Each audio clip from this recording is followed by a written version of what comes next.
Okay, so now what we're going to look at are equations of the sine and cosine graphs. We've visited the graphs visually previously, and so now we're going to be able to determine from the equations what the amplitude and period should be. So if you have an equation of a sine function that has an amplitude that's different from 1, that means that there would be some number, and we'll call it a, that multiplies out front of that sine function and changes that amplitude. Same thing with cosine. So if the number was um, 5 instead, y equals 5 sine, that means the amplitude of that sine function would be 5 instead. And so you get that from finding the absolute value of the number that's multiplying out front of your sine function. The normal period of a sine function or a cosine function is 2 pi. But that can change if there's a number inside of your sine function. And this can be written, or cosine, excuse me. This can be written with or without parentheses. So you could have sine of some number times x, or it could have parentheses around it. Either way, that k value or that number is inside of your sine function or inside of your cosine function. And that adjusts the period. So the normal period of a sine and cosine graph is 2 pi. And if there's a number in there, then your new period of your function would be 2 pi divided by your k value, okay? So now what we're going to do is we're going to practice identifying from an example problem the amplitude and the period, and then we're going to sketch its graph. So let's start here. So first and foremost, the amplitude, if there's an amplitude change on your graph, what that's going to end up looking like for us, if I just do a quick sketch, is a cosine function normally looks something like this. And if there's an amplitude change, what that means is that it's either going to get stretched or shrunk. So in this scenario, there's a 4, which means it'll get larger. That means your amplitude is going to get, your whole graph is going to get taller and shrink more, so, or not shrink more, excuse me, stretch more below. So your whole graph is going to change its amplitude. Instead of going up to 1 and down to -1, it's going to go up to 4 and down to -4 instead. Now, period-wise, this cosine graph, a normal cosine graph, fits between 0 and 2 pi, like if it's one wavelength fits in this section. And so if we change the period of it, what's going to end up happening here is it's going to be the same wavelength, but it's going to shrink and now fit in the even smaller section of the graph. Like one wavelength will fit between 0 and here instead, okay? So just visually, that's what's going to happen, and so we'll work with the numbers first and then sketch it piece by piece. All right, so if we're looking at our amplitude, the amplitude is determined by the number multiplying out front. So the amplitude of this function will be 4. And our period for this one, the normal period of cosine is 2 pi, but then I have to divide it by whatever number is inside of my cosine function. So divide by that k value, that 3. So my period of this function is 2 pi over 3. The amplitude of this function is 4. And we're going to go ahead and we're going to sketch the graph. Before we do that, though, let's go ahead and practice sketching the original because it'll be helpful to transform it piece by piece. Our original cosine function or our sine function falls between 0 and 2 pi. And so then I'm going to just graph the 5 important pieces, or the 5 important x coordinates. 5 over 2, pi, 3 pi over 2. And our normal cosine function goes from -1 to 1, and it makes a wave that looks sort of like a shrug.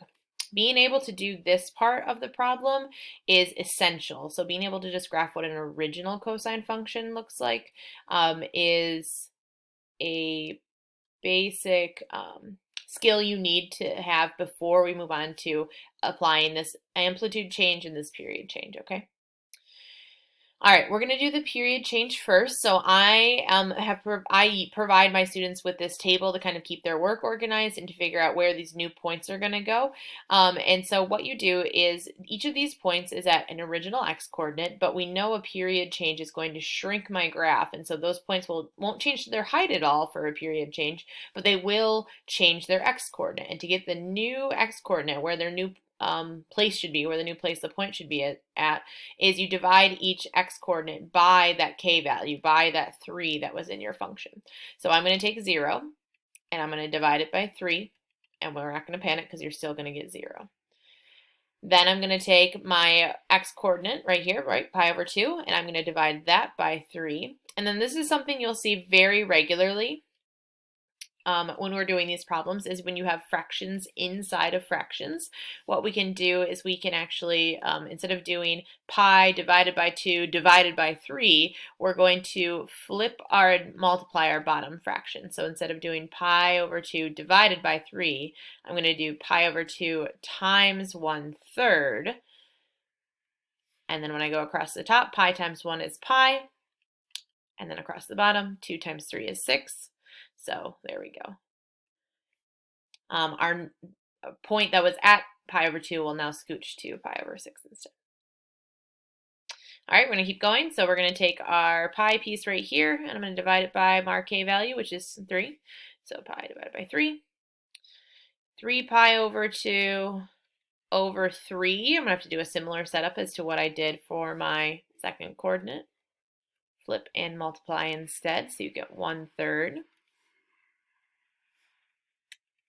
All right, so then I'll end up with 3 pi, over 6, and then that reduces, 3 over 6 reduces to 1 pi over 2 instead. And then last but not least, 2 pi, and I divide that by your k value, which is 3. You know you will have done at least the final one correctly, but ideally all of them correctly, if you get the same answer here as you got up here. So if those match, that means you've probably done them mostly correctly, or at least you did the last one correct. Okay. And so now what's going to happen is we're going to use the fact that our original x coordinates were here, but our period change implies that these points should now move to these new x coordinates. So my point that was at 0 is going to stay at 0, an x value of 0, right? There's a 0 right there. My point that was at pi over 2, so this point right here, is going to move so it's at pi over 6. Now you might start to panic and say there's no pi over 6 on there. I will always be able to tell you where they are, and the goal is that I'll be able to provide them for you ahead of time. So for this one, we would need pi over 6, pi over 3, and then we also need 2 pi over 3. So now that these are actually labeled on our x-axis, we can figure out where they go. Okay, so our point that was at pi over 2 goes to pi over 6, so it goes here instead. Basically what I'm doing is I'm taking this point and I'm shifting it here. It doesn't change height at all, we're just changing the period, which means we're just squishing our graph. Then I'm going to take the point that was at pi, so this point down here, and I'm going to move it over so it's at pi over 3, so it's going to go right here instead. So I basically just took this point and scooched it over. My point that was at 3 pi over 2, so this one right here, I'm going to scoot it over so now it's at pi over 2. So I took this point and I squeezed it so it fits there now instead. And then my point that was at 2 pi now goes to 2 pi over 3, so it goes here instead. Took that point and I pushed it over here. And now that I have this, it should end up in the same shape as what you had previously. So I've taken my entire original cosine graph and I've squeezed it now so it fits, one wavelength fits between 0 and 2 pi over 3. This is the period change. It's important to label these as you go because you might not, you might get confused as to which graph you're working off of, especially when we get into doing more transformations than just 2. So today we're changing the period and the amplitude, but eventually we'll be able to move the whole graph all the way like up and down, left and right. We might have to reflect it. And so I always like to label, even my original one I would probably label, right? This is my original cosine graph. This is after I've applied the period change. And then next we're going to apply the amplitude change. And the amplitude change, basically it takes your graph, the middle points stay where they are because they're not going to stretch. They're at a y value of 0, so they're going to stay at a y value of 0. But all my upper points, instead of going up to 1, and then all my lower points, instead of going down to -1, because my amplitude is 4 now, means they'll get stretched up to 4 and down to -4. So the first thing I have to do is I have to make sure I can get to 4 on my axis. And -4.